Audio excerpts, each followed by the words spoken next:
So ಗೆಳೆಯರೇ, ಇವತ್ತು ನಾವು ಹನುಮನ ಜನ್ಮಸ್ಥಾನ ಅಂಜನಾದ್ರಿಗೆ ಬಂದಿದ್ದೇವೆ. ಸೊ ಕೊಪ್ಪಳದಿಂದ ಈಗ ಅಂಜನಾದ್ರಿಗೆ 40-45 ಕಿಲೋಮೀಟರ್ ಇದೆ. ಈಗ ಕಾರಲ್ಲಿ ನಾವು ಬಂದು ಇಲ್ಲಿ ದರ್ಶನ ಮಾಡೋಕ್ಕೆ ಹೋಗಬೇಕು. ಸೊ ಇವತ್ತು ತುಂಬ ಜಾಸ್ತಿ ಜನ ಬಂದಿದ್ದಾರೆ. ಸೊ ಇಡೀ ರಾಷ್ಟ್ರದ ಗಮನವನ್ನು ಸೆಳೆದ ಅಂಜನಾದ್ರಿ ಬೆಟ್ಟ ಇದೆ. ಸೊ ಒಂದು 500 ಸ್ಟೆಪ್ಸ್ ಇದೆ ಅಂತ ಹೇಳ್ತಾ ಇದ್ದಾರೆ. ಸೊ ಈ ದಾರಿಯಲ್ಲೆಲ್ಲ ಕಾಯಿ ಇವೆಲ್ಲ ತಗೊಂಡು ಹೋಗಿ ಅಂತ ಬಂದು ಕೇಳ್ತಾ ಇದ್ದಾರೆ. ಸೊ ಇವೆಲ್ಲ ನೋಡ್ಬೋದು, ತುಂಬ ಜನ ಬಂದಿದ್ದಾರೆ ಇವತ್ತು.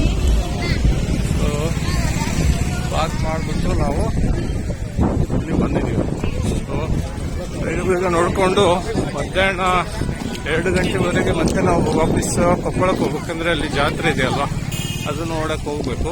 ಸೊ ನೋಡೋಣ, ಈಗ ಮುಂದಿನ ವಿಡಿಯೋದಲ್ಲಿ ಸ್ವಲ್ಪ ಜಾಸ್ತಿ ಕವರೇಜ್ ಕೊಡ್ತೀನಿ.